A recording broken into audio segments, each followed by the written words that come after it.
தமிழ்நாட்டை உலுக்கிய ஆரம்பாக்கம் பகுதி சிறுமி பாலியல் வன்கொடுமை குற்றவாளிக்கு இரட்டை ஆயுள் தண்டனை விதித்து திருவள்ளூர் போக்சோ நீதிமன்றம் பரபரப்பு தீர்ப்பு வழங்கியுள்ளது.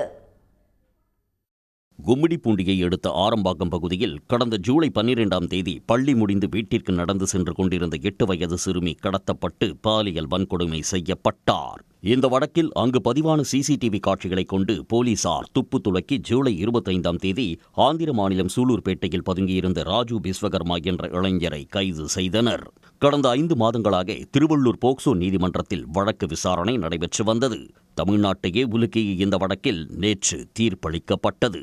மருத்துவ சான்றுகள் மூலமாகவும் பிற ஆதாரங்கள் மூலமாகவும் குற்றம் நிரூபிக்கப்பட்டதால் விஸ்வகர்மாவுக்கு இரட்டை ஆயுள் தண்டனையும் 1,45,000 அபராதமும் விதிக்கப்பட்டது. பாதிக்கப்பட்ட சிறுமி குடும்பத்திற்கு 7 லட்சம் ரூபாய் நிவாரணம் வழங்கவும் நீதிபதி உமா மகேஸ்வரி உத்தரவிட்டார். இந்த வழக்கில் சிறப்பாக செயல்பட்டிருக்காங்க காவல்துறையினர். தகுந்த சாட்சியங்களை விரைவாக கலெக்ட் பண்ணி இந்த நீதிமன்றத்தை தாக்கல் செஞ்சுருக்காங்க. ப்ராப்பராக தாக்கல் செஞ்சுருக்காங்க. இந்த இதில் மெடிக்கலி நாங்கள் ப்ரூவ் பண்ணியிருக்கோம் கேஸை. பாதிக்கப்பட்ட சிறுமியின் பிறந்த நாள் அன்று தீர்ப்பு வழங்கப்பட்டுள்ளது. உடனுக்குடன் செய்திகளை தெரிந்து கொள்ள சன் நியூஸ் பெல் ஐகானை கிளிக் பண்ணுங்க.